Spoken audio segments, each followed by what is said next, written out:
Loi Dupond-Moretti, Francis Évrard, 77 ans, multirécidiviste, pédophile, opte pour un nouveau nom en prison. Malgré son changement de nom en prison, le délinquant pédophile qui avait enlevé et agressé un enfant de 5 ans en 2007 demeurera derrière les barreaux jusqu'en 2027, sous la surveillance constante du ministère de la Justice.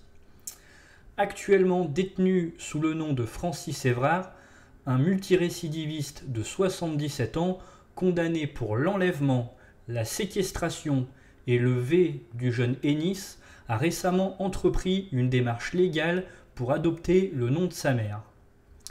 L'avocat Emmanuel Rigler, qui avait représenté l'enfant victime, a été informé de cette tentative de changement de nom par une lettre du juge d'application des peines, indiquant que le détenu cherchait à obtenir une libération conditionnelle. Bien que cette démarche soit légalement possible en vertu de la loi Dupond-Moretti, entrée en vigueur en juillet 2022 et permettant à toute personne de demander un changement de nom en mairie en choisissant entre celui du père ou de la mère. Rigler exprime des préoccupations quant à cette modification. Il décrit le délinquant comme un grand manipulateur et souligne que malgré le changement de nom, Francis Évrard reste sous une surveillance judiciaire rigoureuse.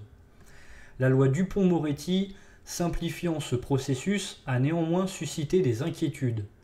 Rigler appelle à une meilleure compréhension des motivations des détenus par les officiers d'état civil. Malgré le changement de nom, Francis Évrard reste sous la surveillance constante du ministère de la Justice, avec ses condamnations toujours visibles dans son casier judiciaire et inscrites dans le fichier des délinquants S. Sa peine de 30 ans, avec une période de sûreté de 20 ans, le maintient en détention jusqu'au moins 2027.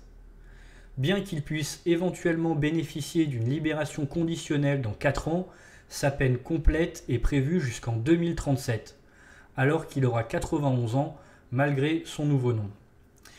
Et vous, dites-moi dans les commentaires ce que vous en pensez. N'hésitez pas à liker, partager, vous abonner à la chaîne YouTube si vous appréciez le contenu et que vous souhaitez me soutenir. Activez la cloche des notifications pour être au courant de chaque nouvelle vidéo. Bonne soirée à tous et à toutes, à la prochaine.